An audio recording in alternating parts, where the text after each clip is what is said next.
Mrs. Riley was sitting in a chair, gazing out the window at the passing clouds. She was a short woman with deeply wrinkled skin that spoke of her long and full life. Her brown, clear eyes still sparkled with life.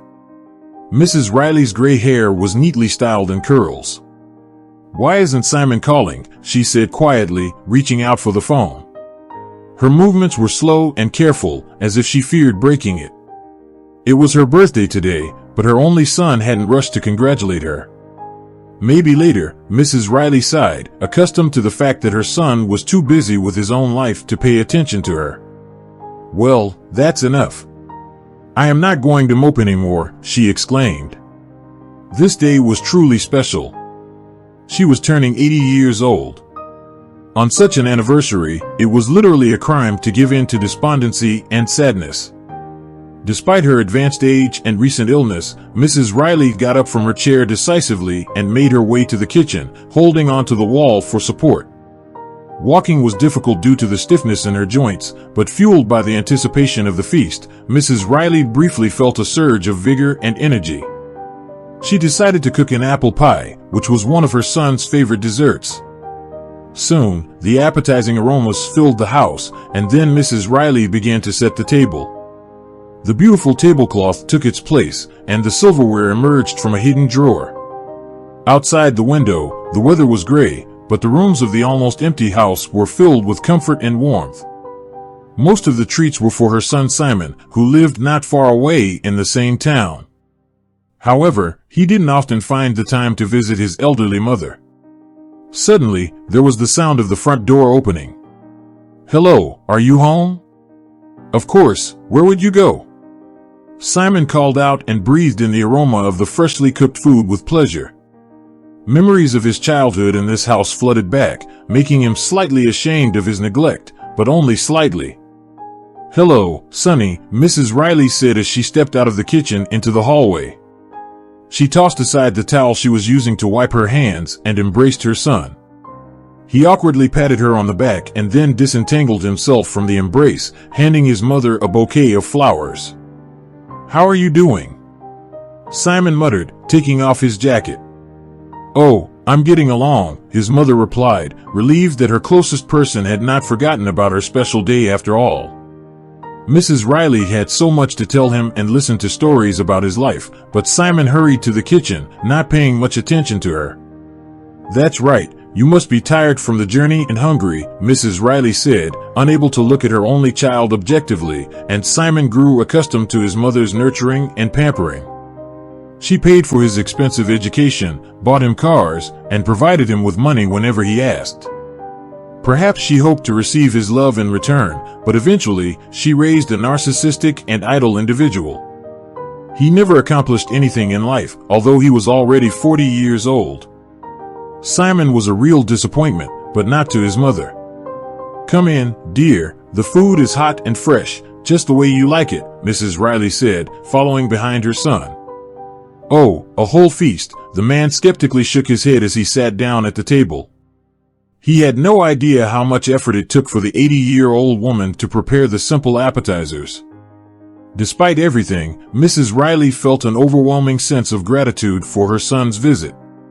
She was certain that Simon was simply hiding his feelings, as is typical of boys, and deep down, she hoped that he appreciated her life experience and wisdom.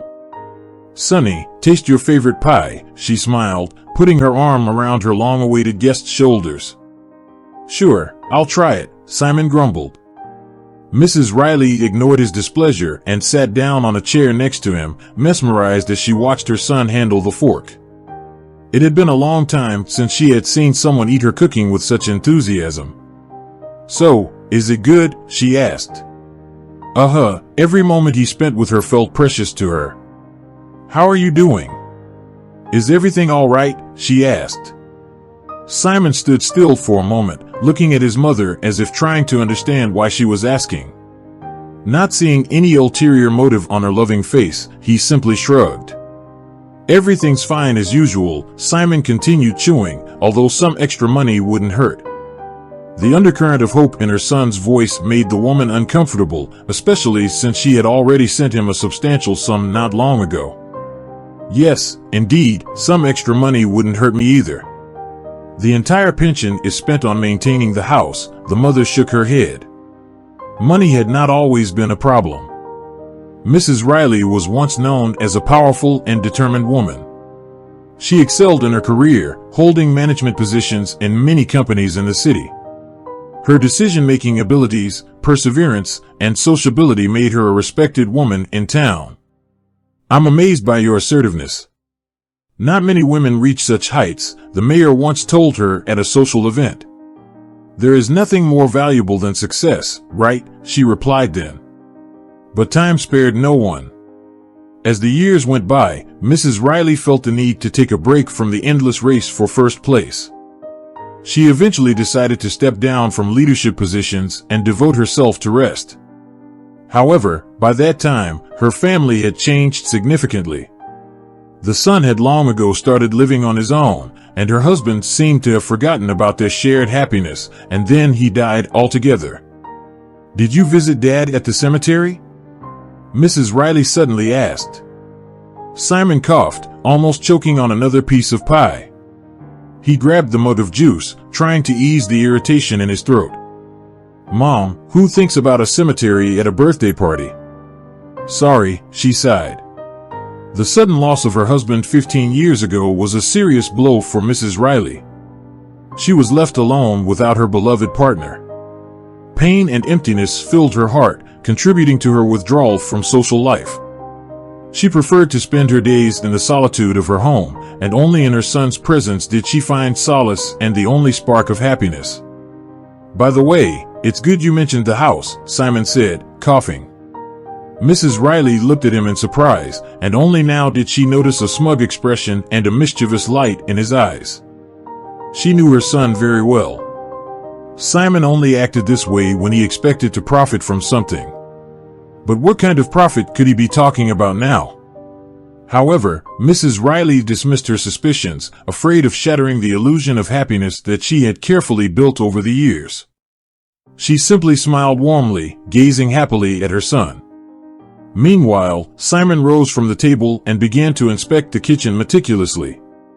Is this natural stone? He nodded at the tiles.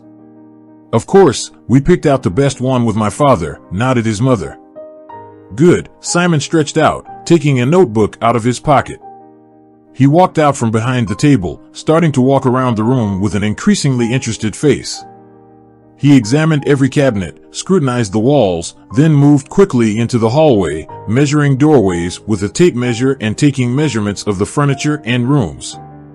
That couch, the leather one, right? He asked, with visible greed in his voice. Of course, Mrs. Riley answered automatically.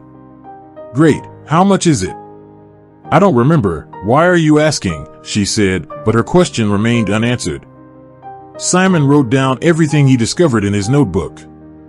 It was as if the man strove to create a complete representation of the dwelling without omitting a single detail. What are you up to? Mrs. Riley asked worriedly. Just checking, waved Simon away and continued his journey through the house, taking notes, exploring every corner of it. The notebook was getting more and more filled, and the man was getting happier, as if he had discovered a real treasure trove. Do you want to renovate the house? Mrs. Riley asked. I don't need to. The house is in excellent condition. She and her husband had spent a lot of money when they were young to make it beautiful, and now all that was left was to maintain it. You know, Mom, there's a thing, the son finally deigned to answer. He hesitated a bit, as if not knowing how to approach the most important question, but Mrs. Riley knew her offspring too well to understand without words. Are you in trouble? She asked in a drooping voice. Not really in trouble, just temporary difficulties, Simon smiled awkwardly. I'm in a bit of debt, so I promised to sell the house and pay everything. But how could you, son? It's our memory, and where am I supposed to live? Will you take me to you? Cried Mrs. Riley. The thought of having to take an elderly mother to his home made the man shudder. He, of course, tried to hide his displeasure, but a fleeting grimace did not escape Mrs. Riley's attentive gaze, hurting her loving heart. You know, I have a buyer. Dr. Harvey is a very rich and influential surgeon, the son said. He has always dreamed of moving to this neighborhood so that he could live not far from his clinic. Well, you know, it's not just a piece of land, it's a dream. Of course, that's why we bought it in the first place, Mrs. Riley said quietly. Your father and I thought you and your wife would move here so our grandchildren would have a place to grow up. But I don't have a wife and kids, therefore why do we need such a big place for the two of us? You said yourself you don't have enough money to maintain the house, so we'll find something not so huge, Simon frowned. But I'm used to it here. I don't want to move in my old age. Mom, you must get ready, don't waste time, Simon said firmly, changing his face. It was obvious that the son did not want to waste time on long persuasions. Don't worry, I've already arranged everything. I'll take you to a place I think you'll like it there, Simon said, giving out a wry smile. So, pack right now. Can we at least talk a little? Mrs. Riley still couldn't believe what was happening, as if everything around him was just a prank.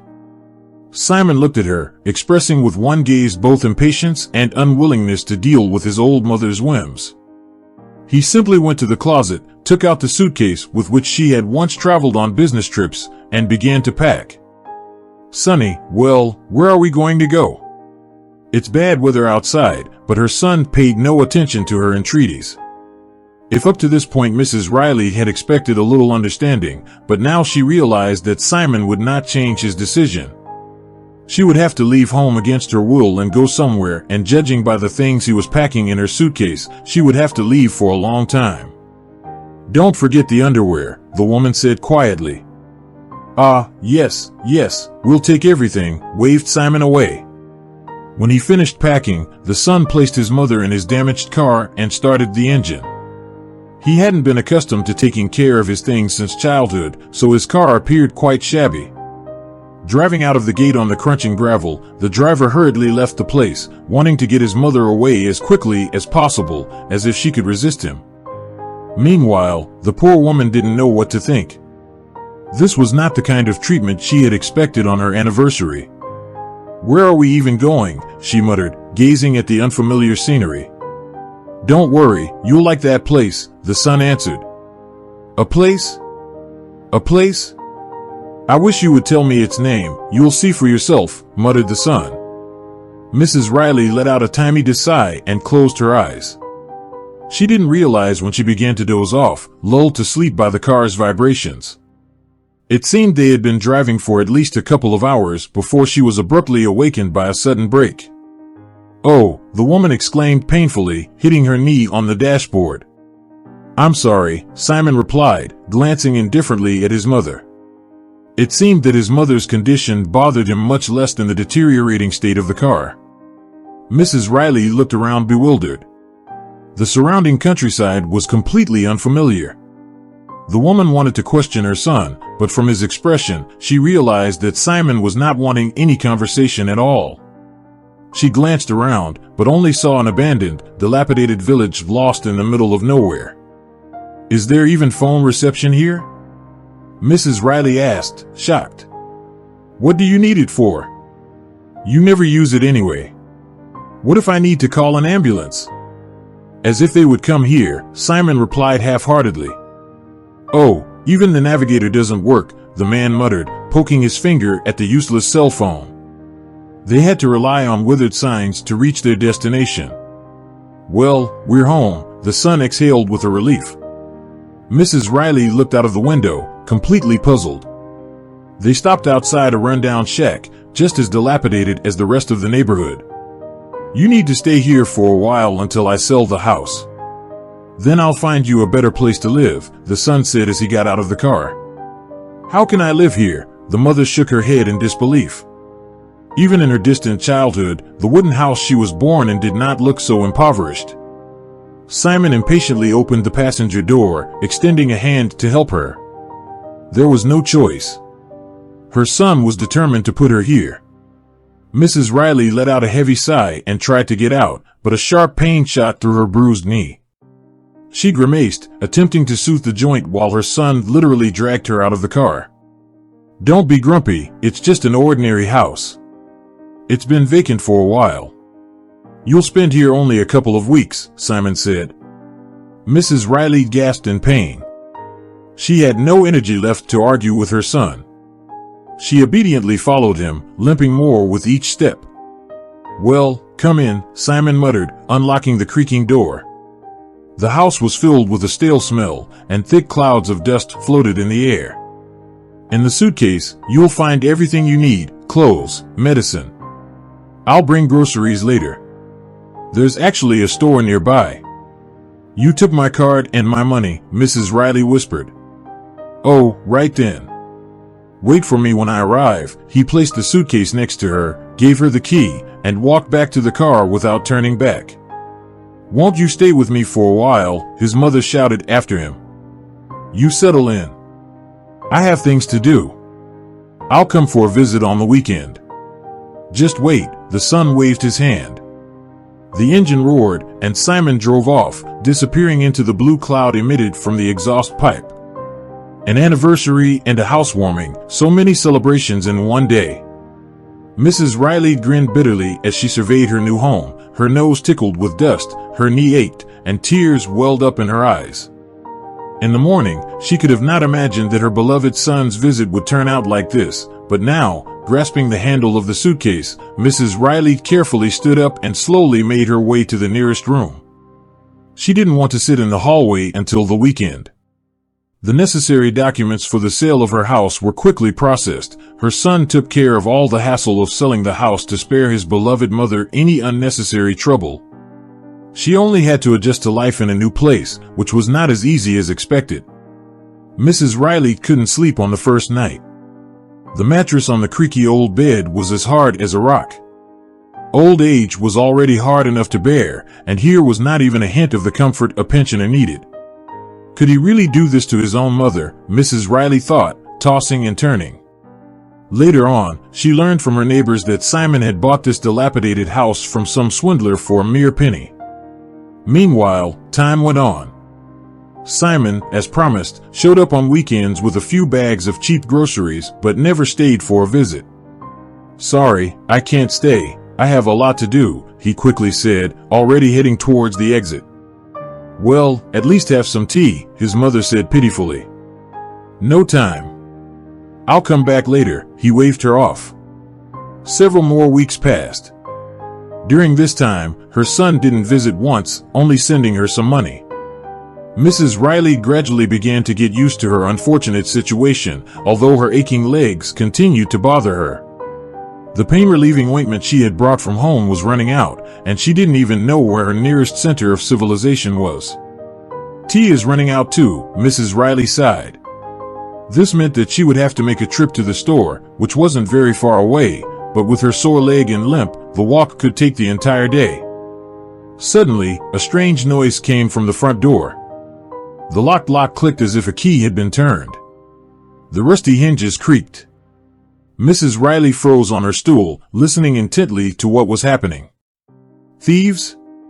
No, they wouldn't use keys, would they? Maybe Simon returned, but his car would have been visible from the window. The woman trembled with fear as she heard confident footsteps, which, judging by the sound of creaking floorboards, were heading towards the kitchen. What's going on here? The man who entered exclaimed, looking around at the bewildered elderly woman. Hello, was all Mrs. Riley could manage to say. The first glance at the guest sent a chill down her spine and made her heart skip a beat. The guy appeared to be no older than 25, tall and thin. However, the sight of his tense muscles beneath the light windbreaker conveyed a sense of physical strength. His eyes were like burning coals that penetrated deep into her soul, carrying stories of cruelty and survival that were unfathomable. The grim yet intelligent expression on his face revealed that this young man had witnessed more than his fair share at such a young age. Mrs. Riley noticed the prison tattoos and became even more frightened, unable to comprehend how this man had ended up here. She was certain she had never seen him before. Are you attempting to steal anything here? A bit of grin played on his narrow lips. My son bought this house for me, Mrs. Riley said, gathering her courage. Really? So, while I was in jail, somebody already resold my H. The stranger shook his head. In prison? Mrs. Riley asked. Yes, for 4 years. I kicked a big shot, and judging by such a big sentence, I must have left them crippled, an ominous voice replied. Oh my goodness, I haven't taken anything here. Everything is just as it is. I just tidied it up a bit. Perhaps it was a mistake. I'll call my son. There's no cell phone reception here. The ex-con shook his head. Mrs. Riley fell silent, her head pulled back into her shoulders. She didn't know what to do in this situation. What could she, an old woman, do against a young and intimidating man? I am sorry, Mrs. Riley said quietly. I have nowhere else to go. My house is far away. Or rather, it was. Could I at least wait in the garden on the chair for my son while we figure out what to do? The stranger frowned at her with a stern gaze. Something in her words didn't please him, darkening his mood.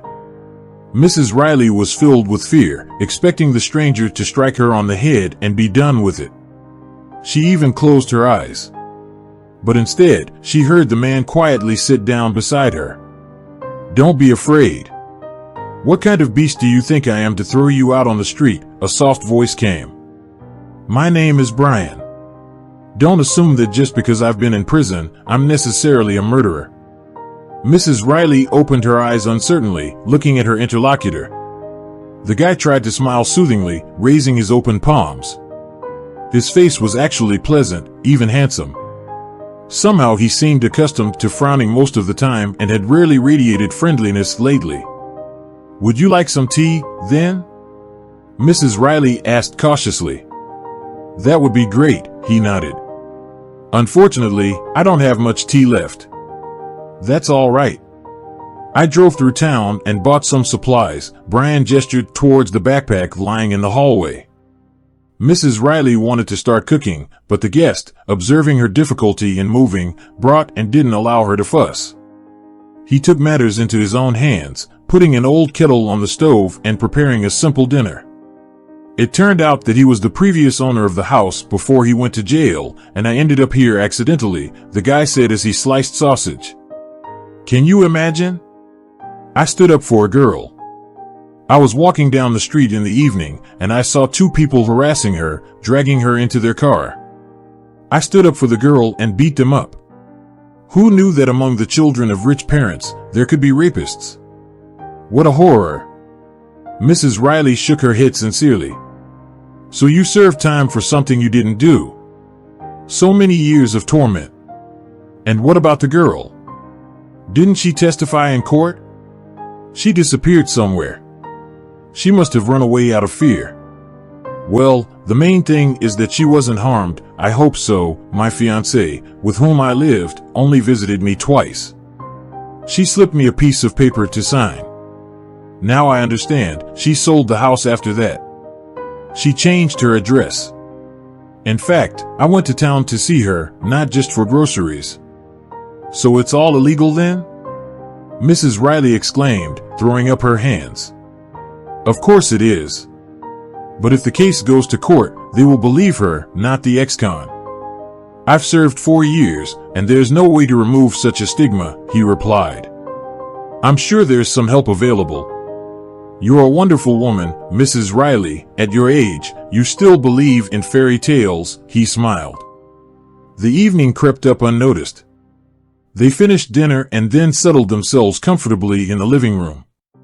By the way, I am an orphan, Brian continued the interrupted story, fixing up the TV from my early years, so to speak. I've been on my own. I didn't know my family, never saw my parents. Then I fell in love with Megan, my fiancée, who had sold this house. I'm so sorry for you, said Mrs. Riley's head sadly. I have a son, and I don't know what kind of person you'd have to be to give up your own little boy to an orphanage. No offense, but your son wasn't too worried when he sent you here. Well, it's only temporary. Now he'll pay off his debts, and then he'll find a better home. Brian furrowed his eyebrows incredulously, but didn't argue. Why upset an elderly woman unnecessarily?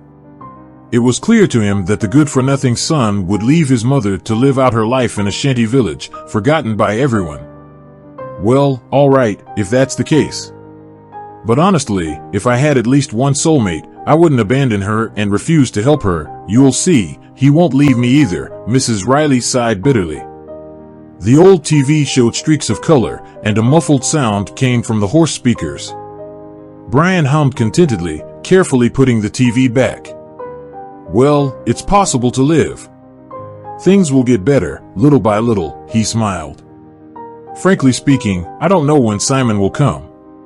I'll ask around the village, maybe someone has a phone, said Mrs. Riley with a guilty expression.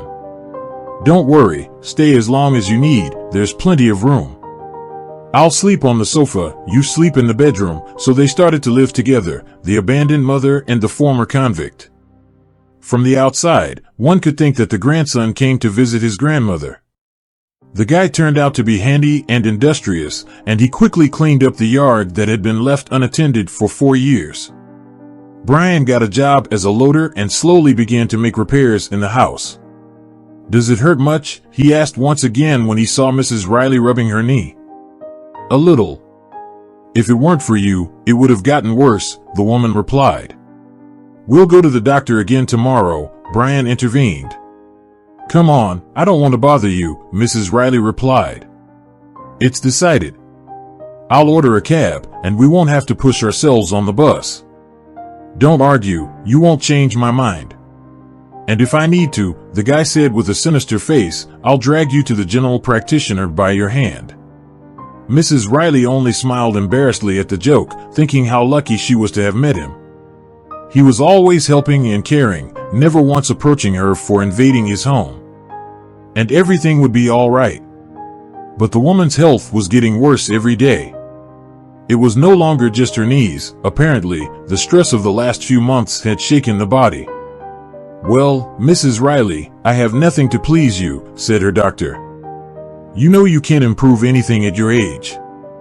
If she needs medicine or procedures, just tell me, I'll get everything. Brian intervened. Young man, unfortunately, procedures or pills for old age have not yet been invented, the doctor shrugged his shoulders. Brian sank into his chair. The words made him sad because in the unexpected neighbor, he had finally found the family warmth he had never seen in his life. It even seemed that life began to get better. And now this. Rest, less stress, less strain, and many positive emotions, the doctor added, holding out a prescription for painkillers for the knee. Brian helped Mrs. Riley get ready, and taking her carefully under his arm, led her to the hospital exit. On the way, they were silent, each thinking about their own thoughts. When they returned home, the man immediately put Mrs. Riley to bed, forbidding her to make a fuss about household chores. He took the doctor's advice too seriously, deciding to surround Mrs. Riley with as much care as possible. Brian was about to go to the store when suddenly he heard the sound of a motor right under the windows. The car honked a couple of times, and then a frowning man got out. He had never seen Simon, but he immediately guessed who finally showed up to visit them. All this time, Mrs. Riley, almost every day remembered her son, who did not send a penny for living. Well, hello, greeted the uninvited guest glumly, stepping out onto the porch. Who the hell are you? Simon raised an eyebrow in surprise. The owner of the house. Ah, you must be the convict Megan used to date, muttered Simon, recalling a long ago conversation. Don't you want to ask how your mother is doing? He asked reproachfully.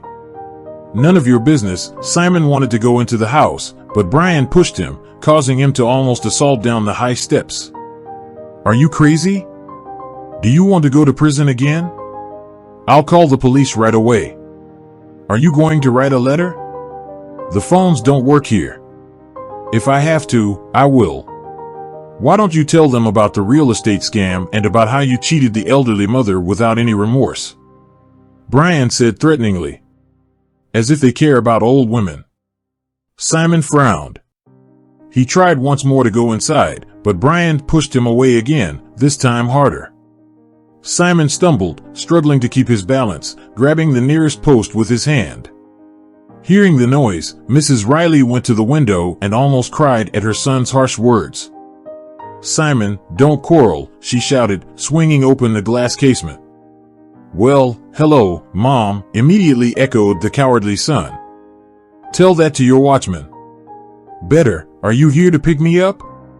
It's been months since the house was sold. Have you found anything?" "I haven't found anything yet," the man said briefly. When Brian heard this, he only hummed. Mrs. Riley felt her legs weakening. It appears that Brian was right. Her son apparently had no intention of taking her away from the village. "Why did you come then?" said the mother in a drooping voice. "There's this thing I wanted to ask for money."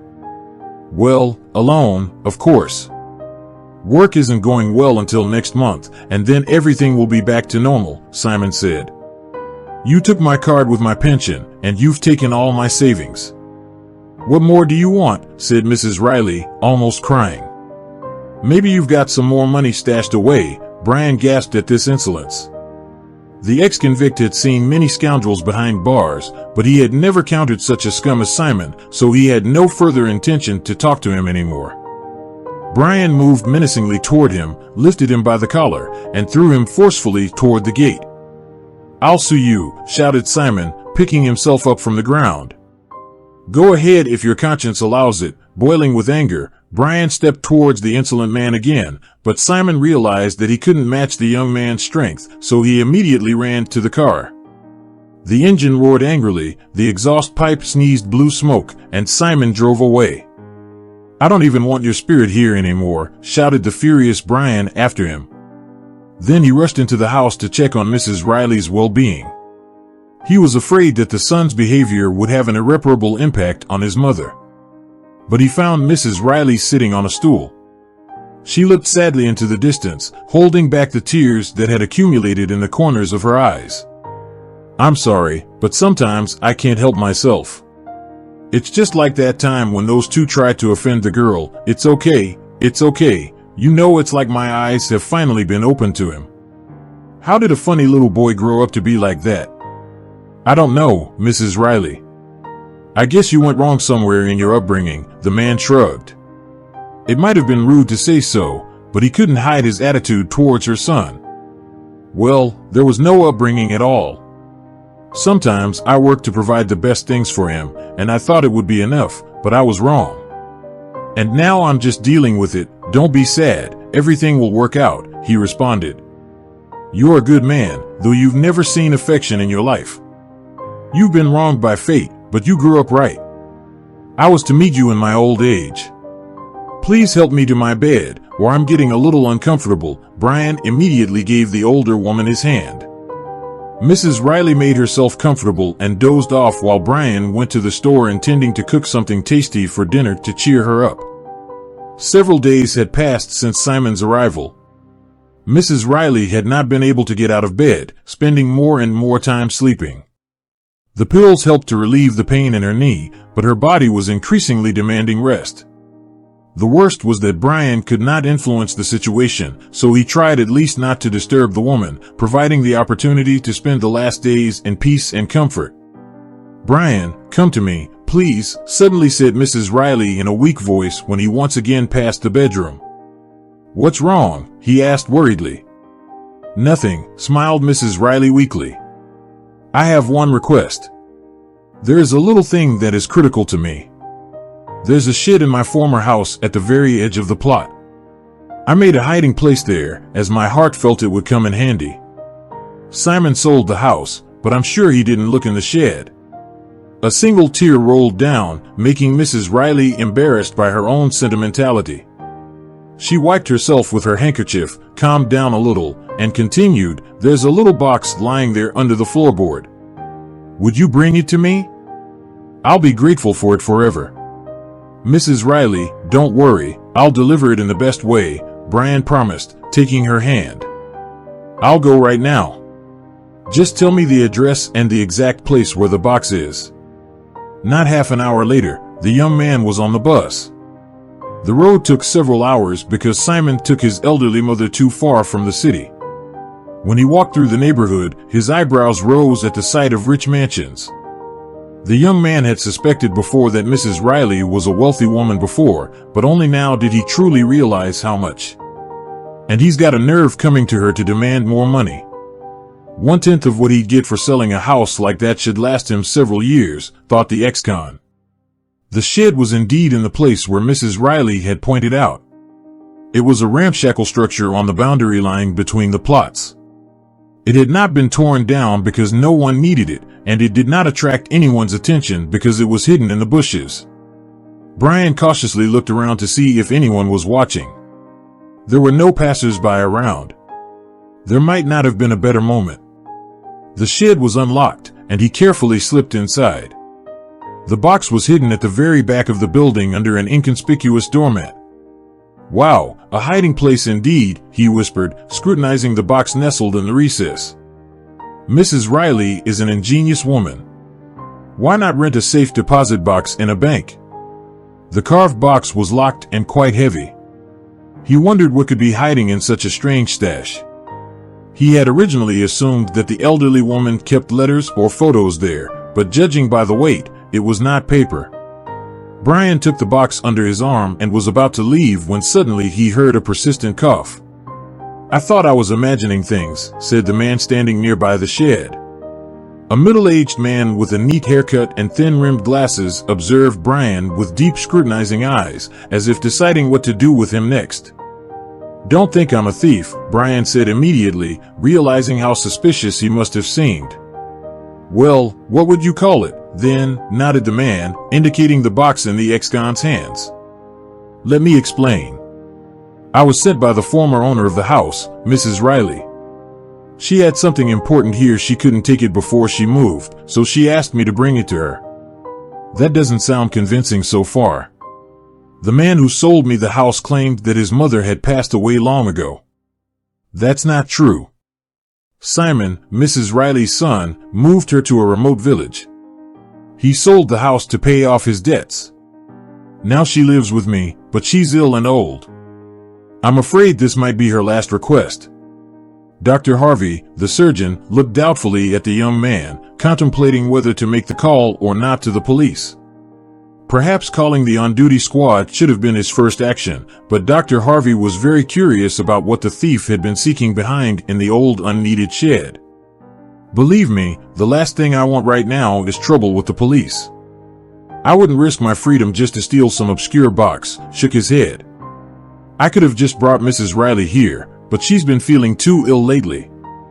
She can hardly get out of bed. No need for that. I wouldn't recognize the former owner anyway, and any old lady could pretend to be the former owner," replied the surgeon. Brian sensed the man's hesitation about calling the police. He was about to make another attempt to convince him of his honesty when suddenly the front door of the mansion opened, and a young girl appeared on the threshold. "Dad, what are you doing out here?" began the girl, but then her gaze fell upon Brian, and she froze, covering her mouth with her palm. "Hello, no more trouble," Brian did also, recognizing in the surgeon's daughter the girl he had saved from the men.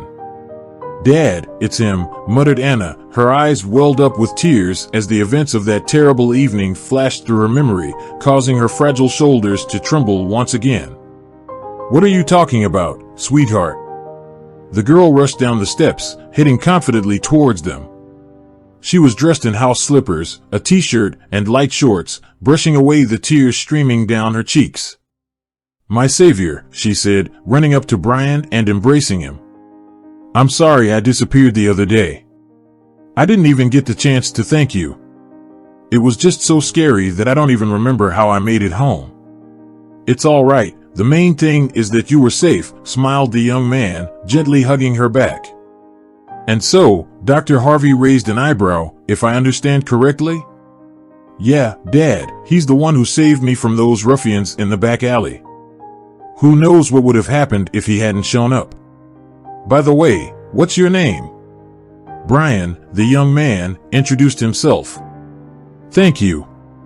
If it weren't for you, where did you go?" whispered Anna. "It's a long and unpleasant story," shrugged the uninvited guest. "Those thugs turned out to be the sons of wealthy parents. They accused me of attacking innocent men. For years in prison. I was only recently released. I met the former owner of this house, and she sent me here."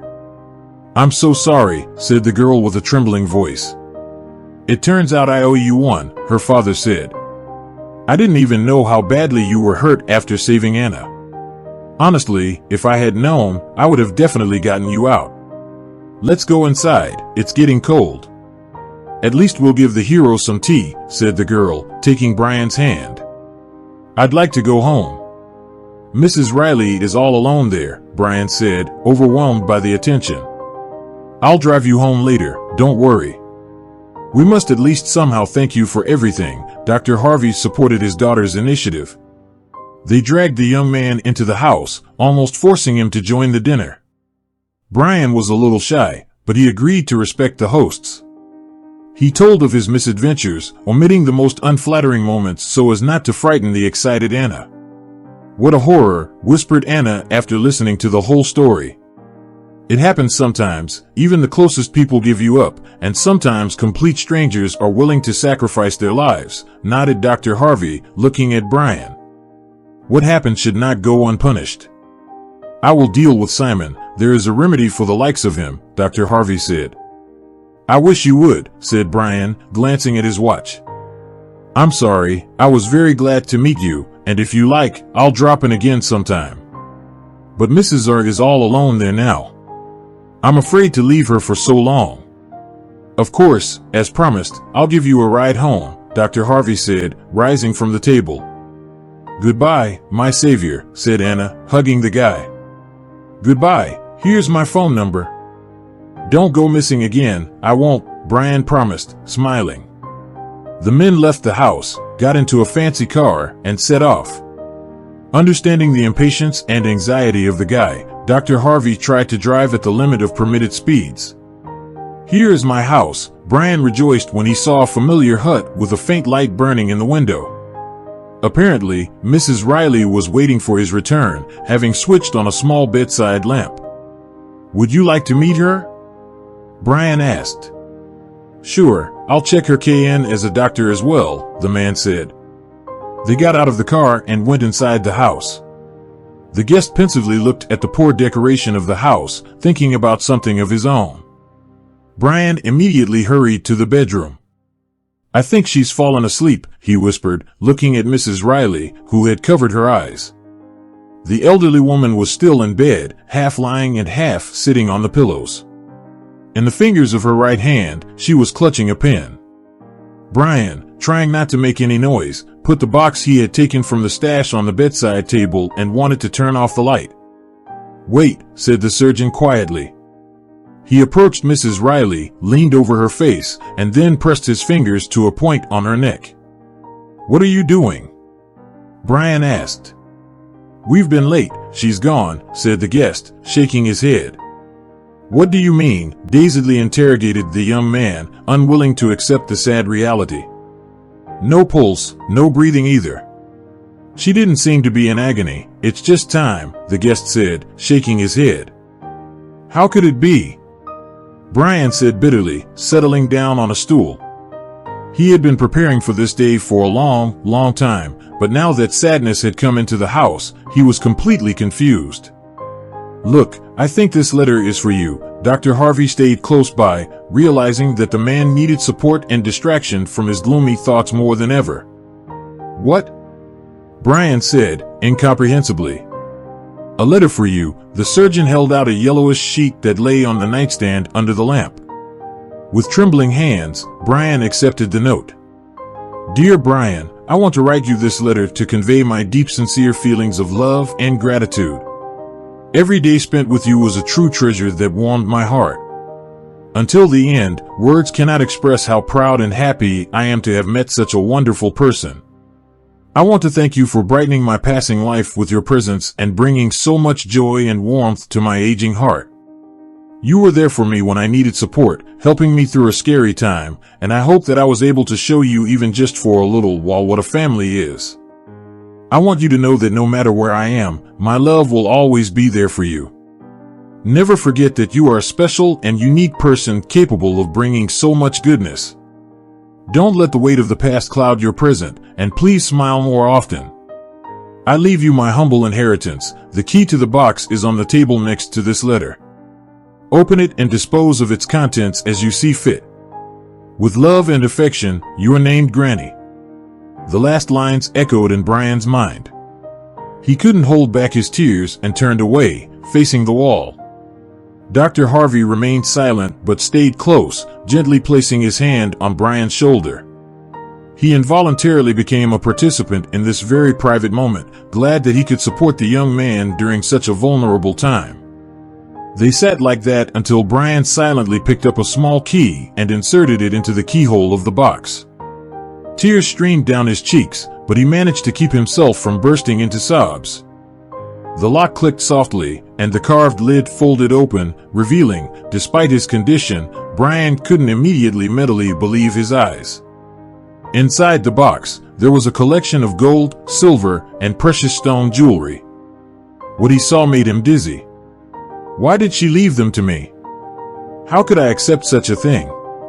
Brian whispered. It was her final will made in her right mind and full memory, don't doubt it. Mrs. Riley wanted you to have them, probably as a thank you for your selfless care. I wish I could trade all this wealth for her health, even just for a few more days. Everybody's time comes, Brian, don't hold on to her, let her go to a better world. Continue with your life, having the memory of such a beautiful woman inside your soul. The man nodded, unable to find words to express himself. He was grateful that Dr. Harvey was there at such a moment.